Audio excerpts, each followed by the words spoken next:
Comment résoudre une équation différentielle au niveau terminal? Voilà une question que vous allez peut-être avoir dans un sujet.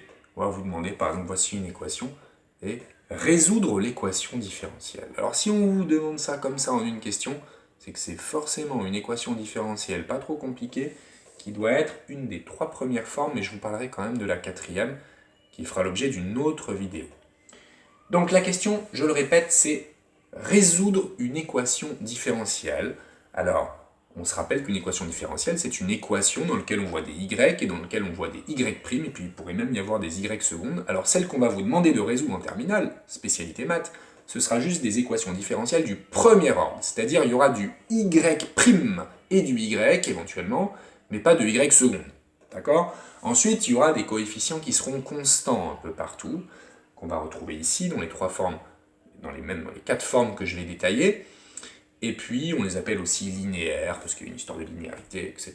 Bon, bref. Alors, il va falloir, en première étape, si vous voulez résoudre une équation différentielle, très important, toujours très important en maths, reconnaître la forme de l'équation différentielle. Donc, on va s'entraîner à reconnaître les différentes formes.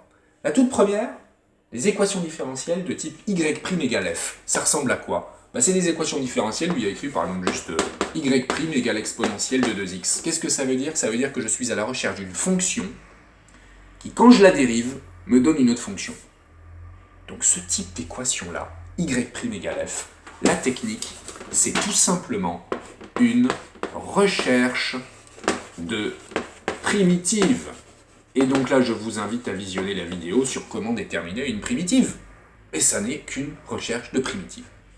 Deuxième type d'équation différentielle, y' égale AY. Quand je vois une équation qui est sous cette forme-là, par exemple, je sais pas, moi, y' égale 3y, voilà, petit a étant un réel, une constante, attention, pas de x dedans, pas de x ou de t si t est la variable. Eh bien, ça s'appelle une équation différentielle du premier ordre, linéaire, à coefficient constant, comme d'habitude, mais homogène. Homogène parce que j'ai du y' et j'ai du y, et puis j'ai pas autre chose. Donc ça, c'est homogène. On peut dire aussi sans second membre.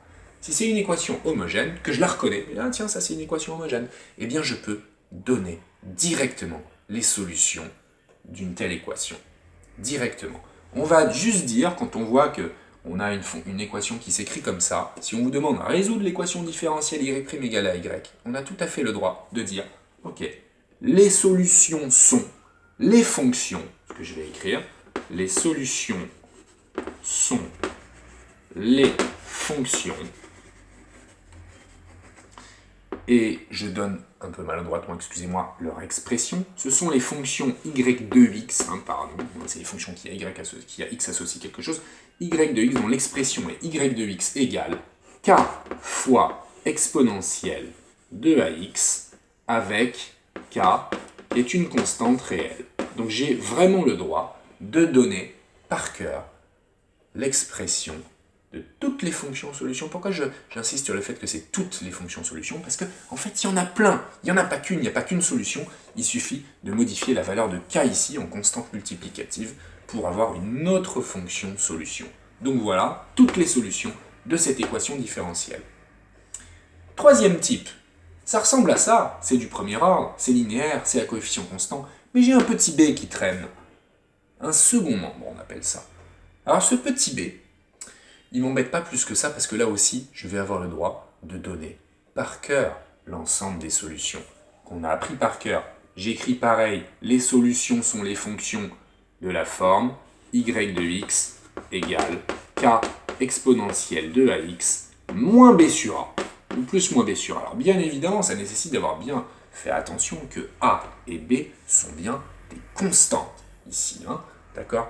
Et que a est bien sûr différent de 0. Et auquel cas, on a le droit d'écrire ça en disant k appartenant à R. Attention tout de même, ça c'est la méthode numéro 1. Mais dans des exercices, parfois vous serez obligé d'utiliser le principe, théorème de superposition qu'on va voir pour le 4e type d'équation. C'est-à-dire quand on vous demande en 2 étapes, non pas de faire ça d'un coup, mais vous êtes vraiment imposé de faire ça en 2 étapes où on vous demande dans un premier temps de vérifier qu'une fonction particulière est bien solution de cette équation-là, puis de résoudre l'équation homogène associée, qui est cette chose-là. C'est ce qu'on va faire tout de suite dans une autre vidéo, où on va parler donc de la deuxième façon de résoudre ce type d'équation, et aussi on va parler de la résolution de ce type d'équation, parce que ça nécessite exactement la même méthode qui est l'utilisation du théorème ou principe de superposition. A tout de suite.